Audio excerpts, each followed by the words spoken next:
เนื้อบ่แข็งคือตัวนั้นอย่างเลยบ่ไหม้นี่ไหมไหม้ตัวนั้นเนื้อแข็งตอกตะปูบ่เข้าบ่เป็นคือดอกพี่น้องเปิดกล่องมาก็เจอเฮ็ดแล้วแต่เฮิงแล้วอันนี้บ่ได้เกี่ยวกันได้อันนี้ได้บ่แม่นเฮือนบ่แม่นไม้เฮือนแล้วได้อันนี้ทักทายสวัสดีกับทุกคนพี่น้อง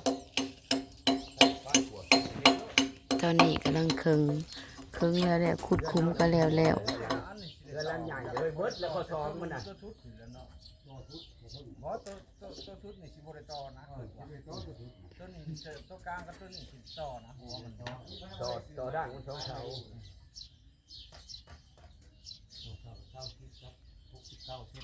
นี่แหละพี่น้องกำลังสีใส่แบบใส่ยังแล้วก็หยกย่อ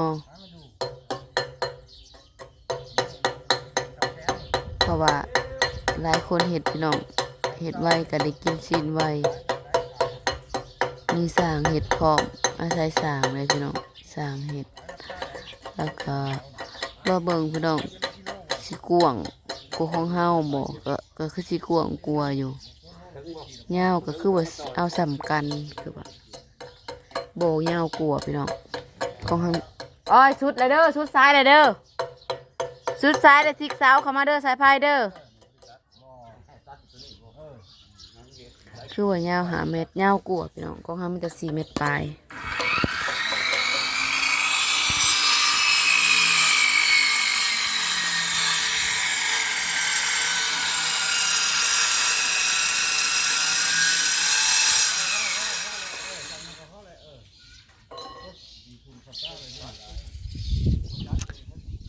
สร้าง2 คนพี่น้องแล้วก็ครูบากออกแล้วก็เข่าแบบแล้วก็เรียบร้อยแล้วก็โยกพี่น้องโยกขึ้นแล้วก็พระเจ้าต้องเห็ดยังก่อนเห็ดหลังคาก่อนเนาะเห็ดหลังคาแล้วก็ต้องปูต้องแห้งแล้วพี่น้องบอกเอาแล้วถ้าเบิ่งว่าเขาเจ้าโยกแล้วเพียงเลยเช้าลูกนวลกับป้านี่กระบูสิทันหรือบ่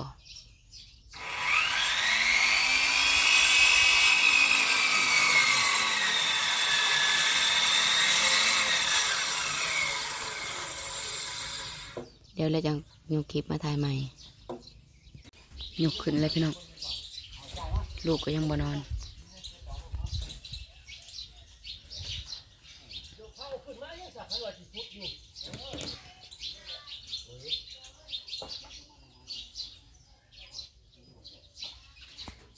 เคลียร์ลูกก่อนพี่น้องเคลียร์ลูกก่อน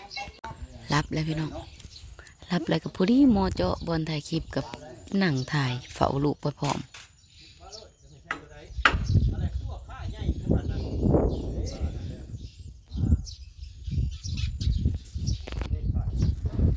กวางอยู่พี่น้องกวา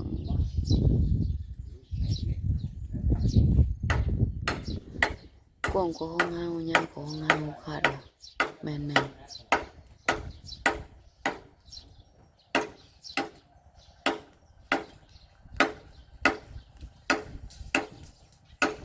เตรียมหยกอีกเสา2แพงที่2มือแรงเหมือนกันพี่น้อง กินงัวมือแรงมืออื่นวันศิลพังเบิ่งว่าสิเฮ็ดแล้วหอดไซมือนี่เพราะว่าทีมสร้างเขาเจ้ามีทีมสร้างได้พี่น้องรวดเร็วทันใจของเฮานี่เป็นเดือนกว่ารวมเบิดทั้งเงินถอด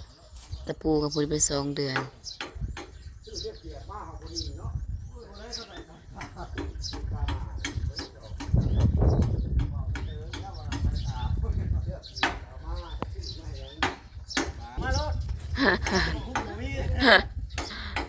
บ่มีบ่คงไม่จะสากหวยเสาเฮือนเป็นหลังจ้ะเอ้ยต่อ2 เสาอีก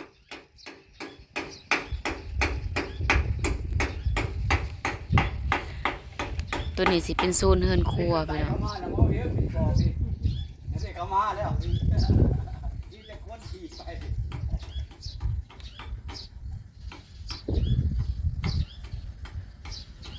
เตรียมหยกพี่น้อง เตรียมหยกเด้ผู้เนี่ยขู่ที่ชมพูเนี่ยเตรียมหยกอีกแพงที่สอง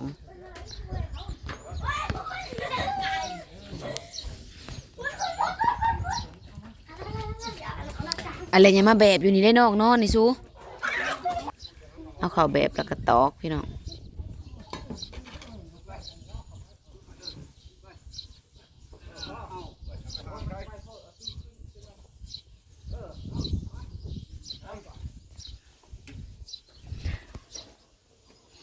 บ่ถือคิดจะจอยว่างมันก็เลยบ่ได้กินสีงวนน้ำเขาไปเนาะ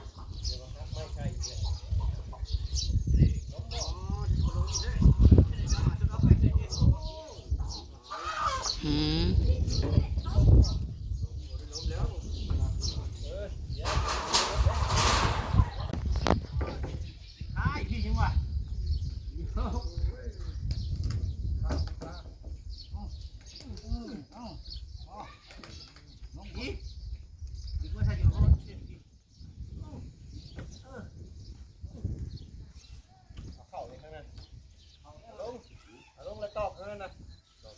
กำลังพี่น้อง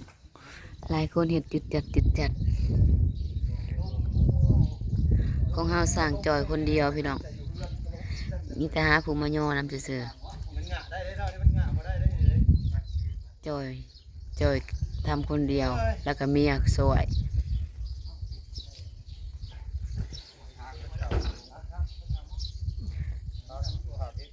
เป็นยอมหับอยู่เลยพี่น้องถือว่าพวกเฮาก็เก่งสมควรอยู่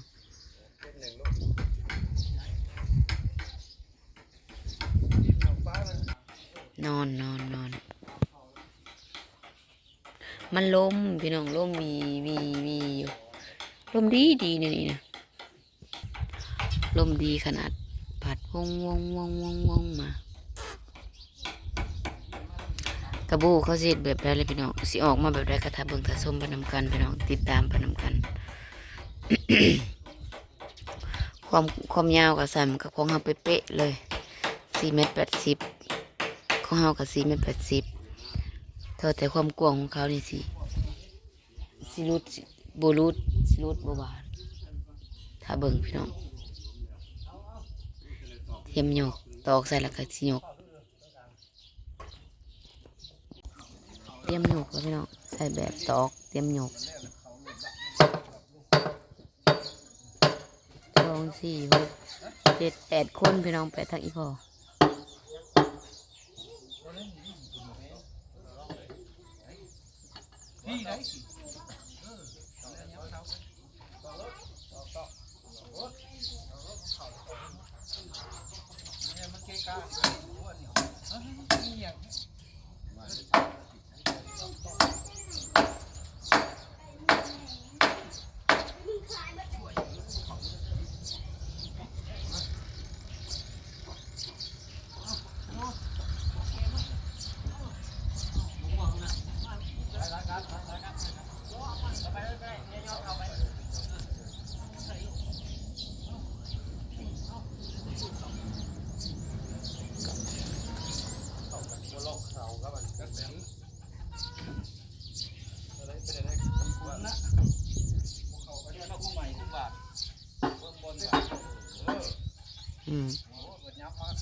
สร้าง2-3 คนผู้ใดพี่น้องเด็กผู้ชุดถ่ายชุดหัวนะผู้อยู่ชุดทั้งนั้นทั้งนี้นะสร้างเสื้อสีเขียวแทงหันก็สร้างก็หันก็มีแต่ลูกมือพี่น้อง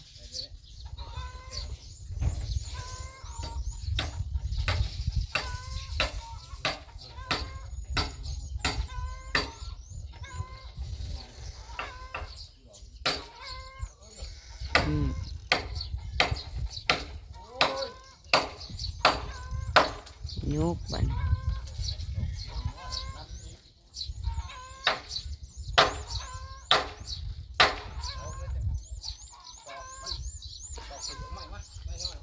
มันก็บ่ได้ง่ายได้พี่น้องเห็นบ่ตาจอยนี่ทิศหนึ่งได้อันหนึ่งทิศหนึ่งอันหนึ่งได้แต่ของผู้เดียวเนาะ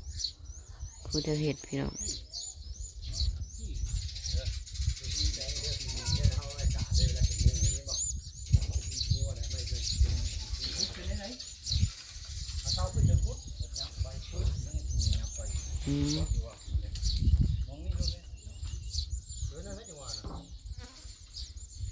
สร้างพี่น้อง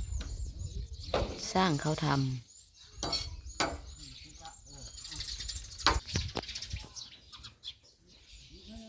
หลายคนซอยกันกันแล้วไว้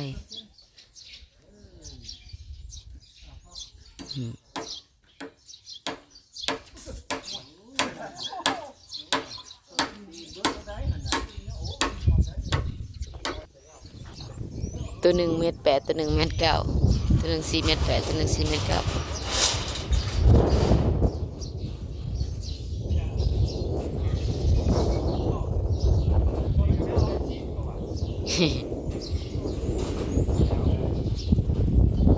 ผิดพลาดพี่น้อง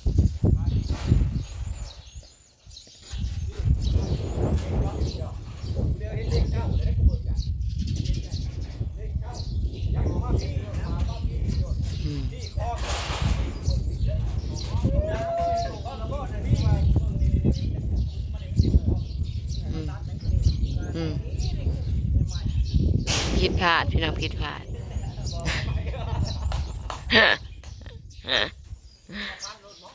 มึงเอามาพันรถมั้งผิดพลาดผิดพลาดต่อเอาเตียวเนาะต่อเอาตัวนี้แล้วต่อต้องให้น้องเนาะยุกเตรียมโยเตรียมหยกพี่น้องอยากเห็นหยกนี่นะลูกก็สิตื่นเพราะลูกเลยแต่ลูกนอนจนลูกสิตื่นยังบริหยกเลย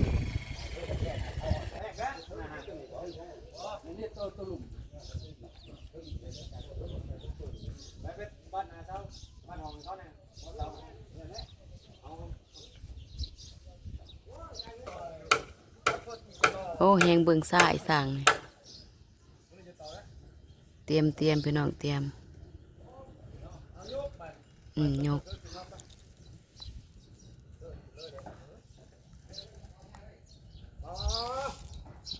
มาเด้อ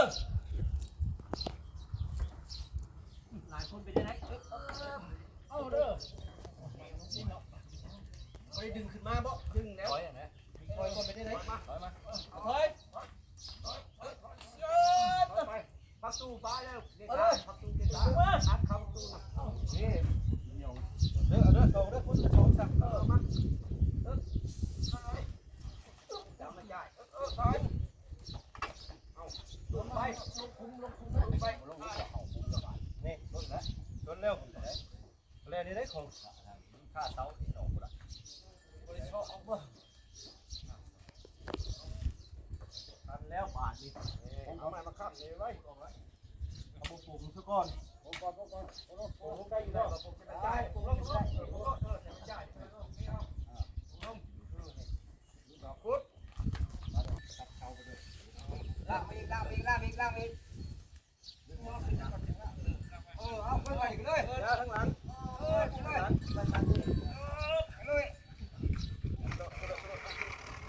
ตั้งต้นยาบ้างเก่งๆเด้อลูกกลับไปได้ครับลูกกลับไประวังเท้ากลาง